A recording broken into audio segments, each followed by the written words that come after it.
Hey, what's up everybody? It's Kellen and Andrew here from Start Your Systems, and welcome back to MX Simulator today, where we're going to be playing a replica version of the 2023 Arlington Supercross Round 7 of the Monster Energy AMA Supercross Championship coming up this weekend in Texas. Recording this one a little bit early for myself, so there may be a few things that come out from now until Friday when you guys are actually watching this video, but I am on my way to Dallas on Wednesday morning, so myself and Andrew are just playing the track here, kind of talking a little bit about it, talking about what we think is going to race well on this track or whatnot. And yeah, so I'm going to spin some laps, and Andrew, we're just going to kind of break this track down a little bit. I guess to start off a little bit, this is a Triple Crown race, and pretty standard-ish like football stadium style where it's got these long rhythm lanes, but we also have like this weird over-under section going.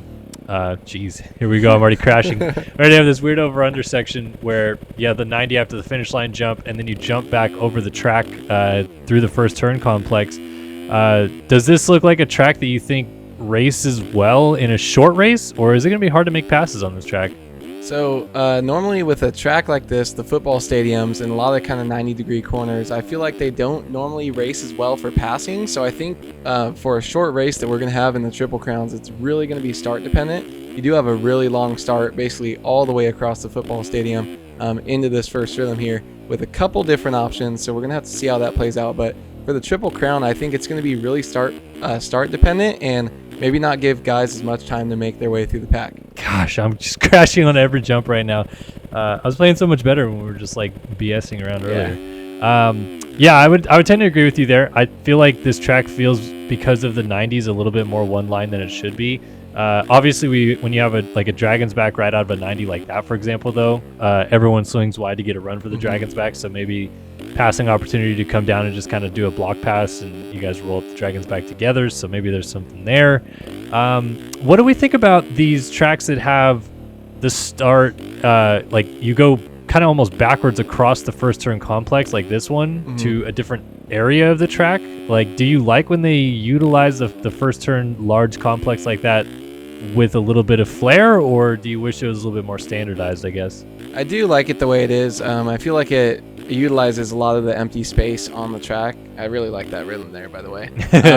But I feel like it uses a lot of wasted space because especially on a football stadium, when you have the start going directly down the center of the track, you're taking up what could probably be 2 to 3 rhythm lanes going back and forth. So I do like that they cross it twice. They utilize it to go back across, and that little offshoot after the tunnel jump kind of slows the track down a little bit more slow speed sections where you're landing off a steep jump, a 90 into one small corner, or a small double into another tight corner. So I do think that helps out a lot. I definitely would have to agree with you there. I think that flow-wise, this track actually doesn't have terrible flow, even though it does have a lot of 90s. Like, it does feel like they're utilizing quite a bit of that space as well. I would say like a couple weird things about this track to me are the position of the tunnel doesn't feel like it really adds a whole lot of value to the track. Like, I guess, yes, it gives them an option to cut across and go back like across the starting line, but sometimes when you see a tunnel jump, it's like they are using it to like double back on the track a little bit, but this one doesn't really feel to me like that. It feels a little bit random. I don't know, maybe that's just me. Maybe it doesn't stick out like a sore thumb to you, but to me it kind of sticks out like a sore thumb. Yeah, it is kind of dead center. I feel like if I was viewing in the stadium too, I would be a little bit bummed because it's kind of dead center for everyone. So you're blocking a little bit of the track no matter where you're sitting. But I do think it is a little bit awkward where it is, and that is an awkward section that kind of leads into it. Yeah. I don't really like that really tight corner. If Barsha's behind you or something, you better watch out. But it definitely slows it down, adds a little bit more time to the track. So I do think it helps the track as far as extending lap times. If they didn't have the tunnel and had to just go with what they could wrap around the track, I feel like it would end up being a lot shorter. Yeah, so like you said, that corner before it is tight, awkward, perhaps. Do you think that the way that it's built in sim here is going to be close to real life? Like, is it going to be more open? Is it going to be as tight as that? What do you kind of expect it to look or feel like, I guess, in real life comparatively? I think the benefit they have is that the riders kind of make their own lines throughout qualifying practice, press day. They kind of see how they're going to come across that start straight there. And then that kind of shows them where the line is, because the real life riders, they're not going to be going in as tight as you are maybe in this game. They're going to be swinging outside a lot more. They'll have the mechanics bales a lot further over on the start straightaway. But that does leave the opportunity for someone to dive up the inside that much harder. So I do think that will be a little bit of cat and mouse, almost kind of how it felt at San Diego when they were jumping and they just kind of had a loose program where you can go wherever you want. I really thought they were going to put something in the center of the track, but it was basically like, hey, you, the riders, can swing out as far as you want or as tight as you want. Right. And I do think that helps out a lot when these guys start to race it. Yeah, well, one thing we have to think about with this track too, and I guess it kind of pertains to what you're talking about with San Diego. It's Arlington, which means it's going to be pretty slick and blue groove to some degree. So the track won't break down as much. Like, they'll probably wet the corners pretty harshly, and maybe the whoops will get a little bit more cupped out. But in terms of like factoring in the slickness of the track and the opportunity for those like blue groove sections and stuff like that, do you also think that maybe helps open up some of these what we're considering to be tight corners or not a lot of passing opportunities? Like, people are going to have to utilize these berms to get drives for stuff, because otherwise the flat ground traction is not great. Yeah, and I do think the flat ground traction in the 90s does matter a lot, because if there is a lot of traction, they can just dive up the inside and still make it work. Then no one's ever going to go to the outside. But if you need the outside, especially like the Dragon's Back section, to get a drive to step onto that table, and that leaves a lot of passing opportunities for someone to dive up the inside and just kind of make that pass stick. You might both miss the rhythm that you're going for, but if you get the pass down and you have space behind you, I think that's definitely a bonus. So that could definitely help out on this track. Absolutely. All right, well, getting to the end of the video here. Actually, not. We have a couple more minutes we could still talk about stuff. So we'll talk about the racing a little bit. Obviously, this is going to be a East round again, but it is a Triple Crown, so it'll be the first Triple Crown East round that we've seen this year. A lot of different storylines in the 250 class. Hunter Lawrence has won the first 2 rounds. Nate Thrasher probably should have won Tampa, but blew it kind of towards the end there in the last corner. Max Anstie has gone 2-3, so he's been close. Hayden Deegan is 3rd in points. Do we see, I guess, a surprise with this class and a Triple Crown kind of throwing into the wrenches, or is Hunter Lawrence just that good and we kind of have to expect him to win, except if things go really awry with him? I think he is definitely that good, but I do think this is kind of an opportunity for, I was kind of earlier thinking Anstie, just because I do think he has those consistent podiums back-to-back. Because he is a good starter. He doesn't seem to have really raced himself into that position that much. He's kind of starting in that top 3, top 5, and able to kind of keep there. So if he can do that, and if Hunter has one, Hunter can go 1-6-1, but if Anstie keeps going 2-2-2, he's going to come out on top. So I do think this is a chance for someone other than Hunter to get their first win, just kind of like we saw on the West Coast. Well, you skipped right over the most important topic of all, and people are already rage typing in chat. Can Hayden Deegan win is the real question. Can we see a Triple Crown race win out of Hayden Deegan this weekend? I do think we could, for sure, a race win, especially because he's on that bike. He can get great starts on that Yamaha. But also, he's really good in the corners. How is he in really slick, 90-degree corners, since we do have like 4 of them on this track? Kind of gonna have to wait and see, but he's on the pegs a lot, but we're gonna have to see how he can manage those. But if he gets a good start, I wouldn't be surprised to see him get on the podium. Yeah, I agree with you. I think that what we've seen from him from these first 2 rounds suggests someone that with a start kind of rides maybe a little over his head, but at least has enough speed to do it and not completely wad himself by pushing too hard. So I'd agree with you there. Switching over to the 450 class real quick. This is going to be the second Triple Crown this year. If we go back to the last Triple Crown, Eli Tomac ended up flipping off the track. I don't necessarily think we see that again, but this is a little bit of a wrench in the program. Last 2 weeks, Chase Sexton has arguably crashed away wins.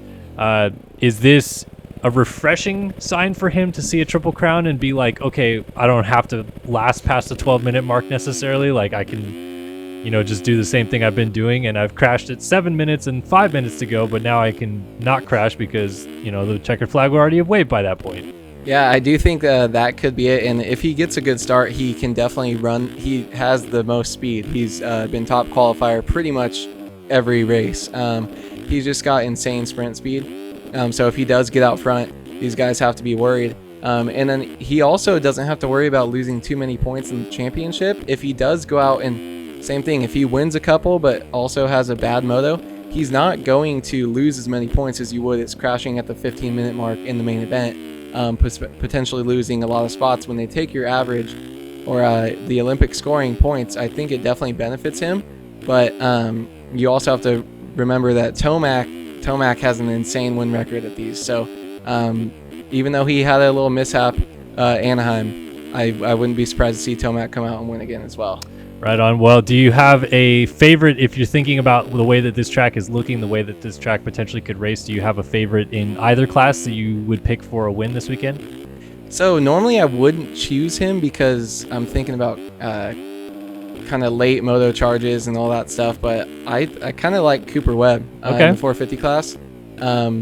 He's normally to me a little bit more of a bulldog, but with the slick turns, he's so good at cutting down, staying tight, so hugging inside lines and 90-degree corners and cutting down in the berms. Depending on how we see this track built and maybe not getting too ruddy, I think it can definitely benefit Cooper Webb. All right. Well, another factor is that he's good in Arlington. People will definitely remember his iconic nail-biting last corner to the line pass on Ken Roxon that was the closest finish in Supercross history. Webb won that. Webb was not doing too hot in 2021 and started winning a lot in Arlington. I think he won 2 of the 3 triple headers in Arlington that year. So this is a good stadium for him, and I would have to agree with you. I think that this is a chance for Webb to maybe claw some points back against Tomac this weekend. I personally would put either him or Sexton above Tomac still at this point in time, but man, Eli's been so cagey. All right, so we got your pace, or your picks, I should say, for 450. Is it just Hunter Lawrence in 250 again, or you got somebody else coming for me? It's Hunter Lawrence until it's not. It's kind of the same with how Jet was for me on the West Coast, and even, losing that one Triple Crown. It's still Jet and Hunter all the way until someone steps up. Otherwise, I don't really see much competition. Do you think either class sees a full 3-race sweep? Ooh. No. Caught you off guard. No, I do not. I think there's too much parity in the 250 class as far as consistency of some of the younger riders. Can one of the young guys go out there and get a start and push and sprint? Or and the 450 class is too deep, so I really don't see a sweep. I feel like we're kind of past those days for now. You need someone overly dominant. I could see Jet. I mean, Hunter's almost just as dominant, but I feel like Jet gets better starts on the West Coast. So if you ask me, maybe, but I think definitely multiple winners in each class. Yeah, I would have to agree with you there, and fair enough point. For me, I'm going to pick Chase Sexton to win this weekend. I'm going to make it an all Honda sweep. I think Hunter Lawrence gets it done again. I think he's going to start the year 3 for 3, just like his brother technically did, winning the first, second, third round and then failing at the Triple Crown. But, that was round 4, allegedly. So this is round 7, Arlington in MX Simulator, but Monster Energy AMA Supercross coming up this weekend. You've got Cooper Webb and Hunter Lawrence. I've got Chase Sexton and Hunter Lawrence. But this is going to be a fun weekend to watch the racing. Hopefully you guys enjoyed this video. As always, please be sure to get involved in the comment section below. Let me know your guys' thoughts and opinions and who you have to pick for this weekend's Arlington Supercross. And if you have any questions or comments about the track or anything else that you want to talk about, please be sure to talk down there as well. Thank you guys so much for tuning in to another video here on Start Your Systems. I'm Kellen, he's Andrew, and we'll see you guys in the next one. So long for now.